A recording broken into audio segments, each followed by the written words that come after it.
ముడుకులు చెల్లిస్తావమ్మా అన్నాడట. రంగమదేవి నారాయణ శ్రీనివాస నీ యొక్క వరాలు కనుక నాకు సంతానం కలిగితే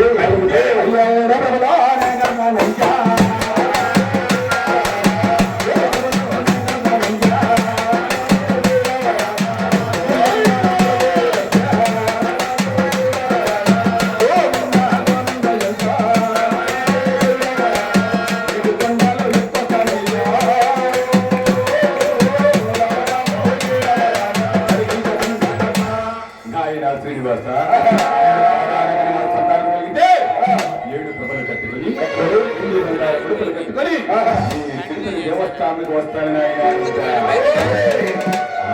ఆయన శ్రీనివాసుడు చూడమ్మా రంగమ్మ బంగారం ముడుపులు కట్టేవారు నాకు చాలా మంది ఉన్నారు, కానీ రంగమ్మ వరము నాకు చాలదమ్మా అన్నాడట. ఆ మాటలు రంగమదేవి చాలబట్టున్నావు కాబట్టి నువ్వు కవరాన కనుక నాకు సంతానం కలిగితే నాయనా శ్రీనివాస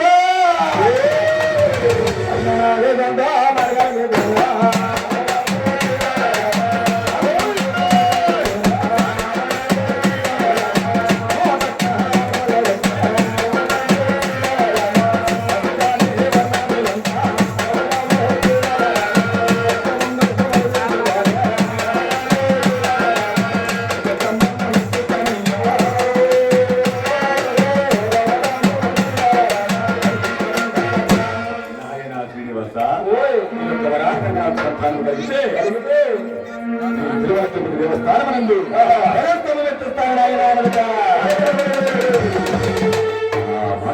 శ్రీనివాసుడు అది కూడా నాకు చాలా గమ్మా అన్నాడట. ముడుకులు మురికినా ఎన్నెన్ని ముడుకులు కట్టినా నాకు చాలా ఆఖరి బ్రతుకు నీ యొక్క వరాన్ని కనుక నాకు సంతానం కలిగింది నాయనా శ్రీనివాస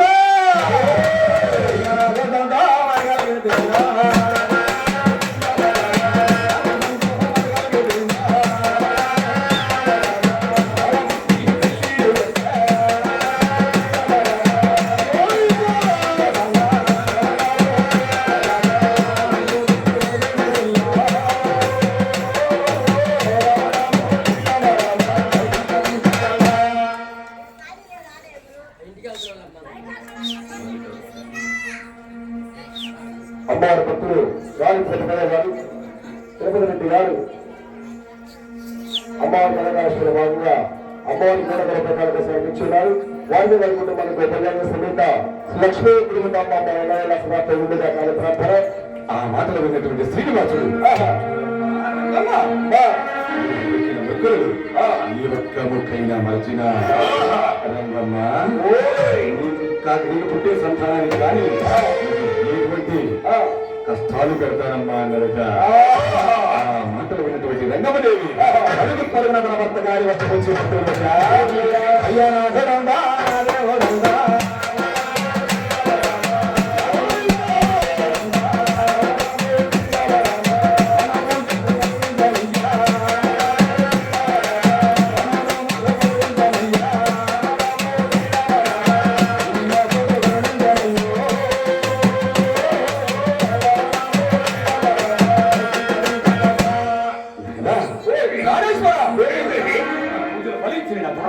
మన లోపల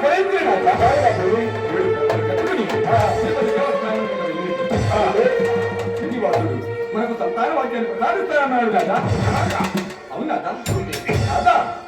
ఒక మంచి రోజు చూసి నీ మాటలు అన్నాడు కాదన్నాడు. అవునా ఒక మంచి రోజు శుభోత్తరం చూసి బయలుదేరుతామేమి అలాగే కదా అని చెప్పి శివరామయ్య గారు 2 మంది కూడా జీతగారి దగ్గరికి వెళ్ళి ఒరే సముద్రయ్య ఒరే సాగరయ్య రేపు జామని సభలు పెట్టుకుని దేవస్థానానికి బయలుదేరి వెళ్ళాలి, వాళ్ళ సంగతి చూడండి రా చెప్పి రంగమ్మ వద్దకు వచ్చి ఈ ప్రయాణం ఎంతవరకు వచ్చింది అని చెప్పి ఈ రంగా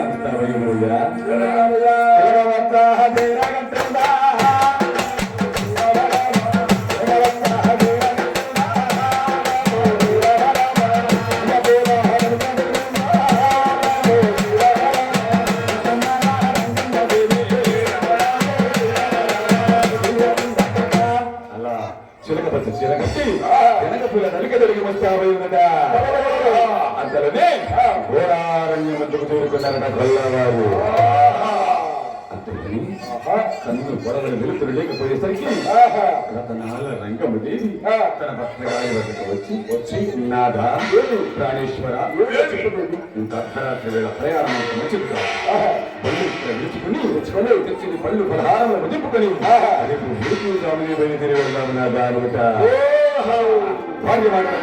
రామయ్య గారు అక్కడే తీసుకుని తెచ్చిన పళ్ళు పలహారంలో దింపుకొని ఎవరి వల్ల దగ్గర వారు వెలగలి ఉన్నారయ్యా. ఇంతలోని లేని నమ్మకాల చొప్పున రతనాల రంగమ్మదేవికి ఎదుట పట్టక అలా 12 కొన్నమాట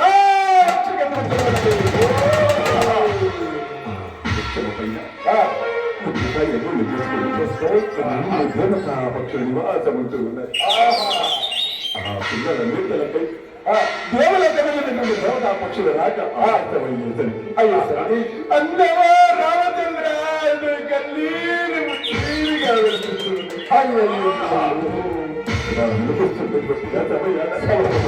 కన్నీటి బిందు వచ్చి రంగమ్మ మీద వచ్చి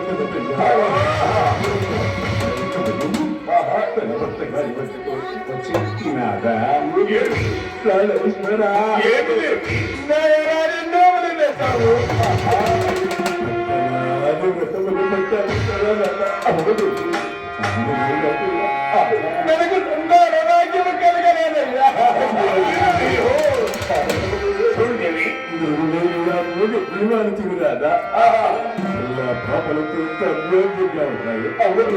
నాదా అవి తీసుకుని వచ్చి చేతికి నాదా అనుకుంటా భార్య మాటలు కాదని శివరామి గారు ఆ పక్షి పిల్లలు తీసుకుని వచ్చి రంగమదేవి చేతికి ఇచ్చారు. అది చూసిన రంగమదేవి ఆ పక్షి పిల్లలతో ఆడి పాడి పళ్ళు పలహారంలో విడిపజేస్తూ ఉండయ్యా.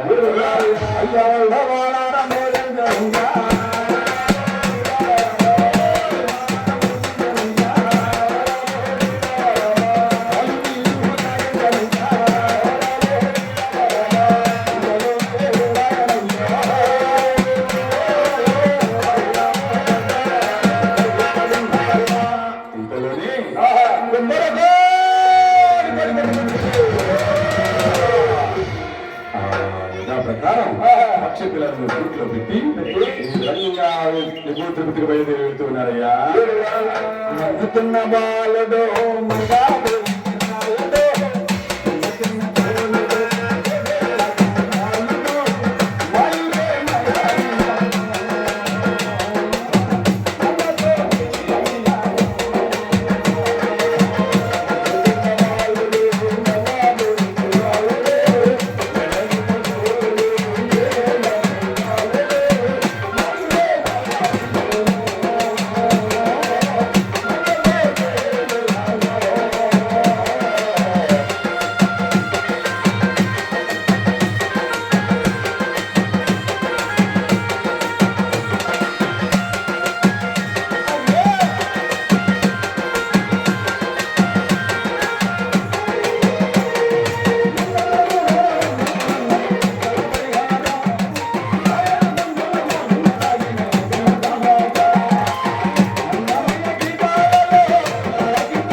మొంగేది నేలక్క మొంగేది అన్నది అందుకే ఆయనే బలి ఆడుతున్నాడు.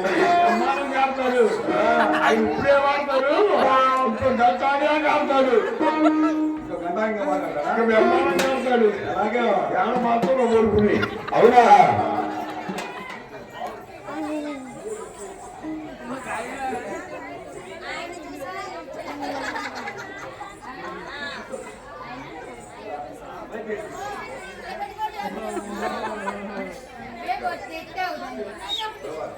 అమ్మవారి భక్తులు కళాభిమానులు దుర్గారావు గారు మరి గురువారావు గారు శ్రమించాలండి. గురువారావు గారు మరి అమ్మవారి కథాగానాన్ని ఆలోచిస్తూ భక్తితో మరి అమ్మ తెలుగుతుంది ఇది కూడా అమ్మ నా ఉన్నంతలో నేను కూడా నీవు ఇస్తున్నామని చెప్పి గౌరవ హారంపై పంపిస్తున్నారమ్మా. వారికి అశ్వస్పల్లి భగవాన్ సమకూర్చాల్సిన ప్రాంతాన ఏడు వందనవాడా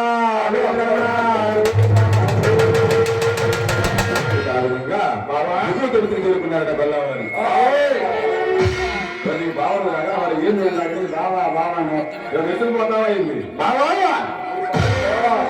రెండో సంవత్సరం రెండో సంవత్సరం అయినా వదిలిపెట్టావు. రెండు అయినా పెడతారే అంత అన్నగా అన్నమాట. మా బాబుకే ఉత్తమ శనులు పల్లెల్లో మనములు పక్కన సూర్యుడు రాజు అమ్మాయి ఇంత రోజు ఏముంటుందో తెలుసా? నేను చెప్పేదా? ఇదిగో ఈ మధ్య పెట్టాడమ్మా, ఈ మధ్య ఆయన పెట్టాడు. ఏం పెట్టాడు? ఊరు బయట పెట్టాడు. ఊరు బయట పెట్టాడు. అమ్మవారి భక్తులు అందరూ తిరుపతిగా మారకొండమ్మ గారు అమ్మవారి కళాకాలక్షేపంలో భాగంగా 100 రూపాయలు పంపించినారండి. వాటి వారి కుటుంబాన్ని బంగారు లక్ష్మీ స్వామి సంపదలు రాజు పరవశంగా కోరుచున్నాను. గట్టి కొట్టాలి. అబ్బో ఈ వయసులో నీ రకం కొడుతున్నారంటే వయసు అంత పెట్టాడు. ఏదో సంఘాలు మరి కళాభిమానంతో 100 రూపాయలు పంపించున్నారండి. వారికి సరస్వతి భగవంగా సమూహ సంఘము బావా మీ బావ కొట్టి కొట్టి ముందు పోటీ ఉండిపోయింది.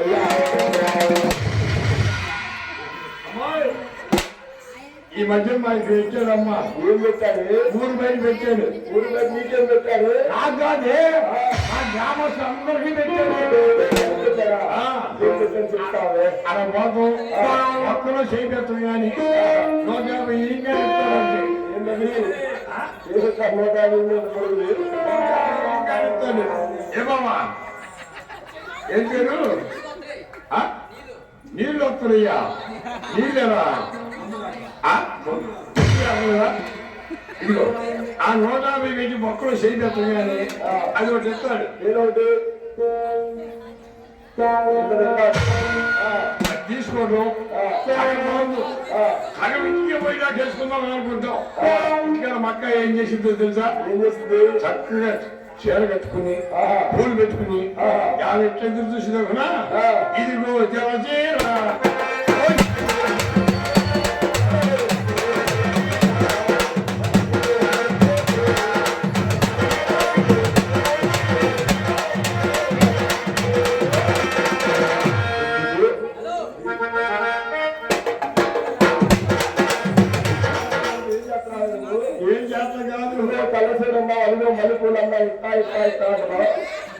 ఈయన గారు ఏం చేస్తాడు కూడా ఈ నడిచి కూడా అదే చేస్తాడు.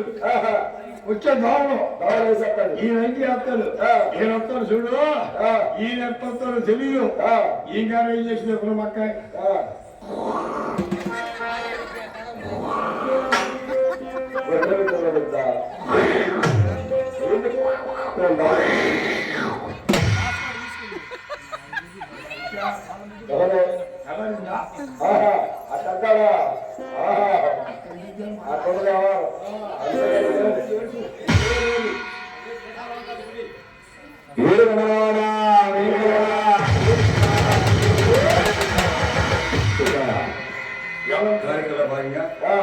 అమ్మల కన్నయ్యమ్మ మన గ్రామదేవత, మన అందరి కులదేవైనటువంటి మరి ఎల్లమ్మ తల్లి వారి యొక్క పాత అడిగినారు.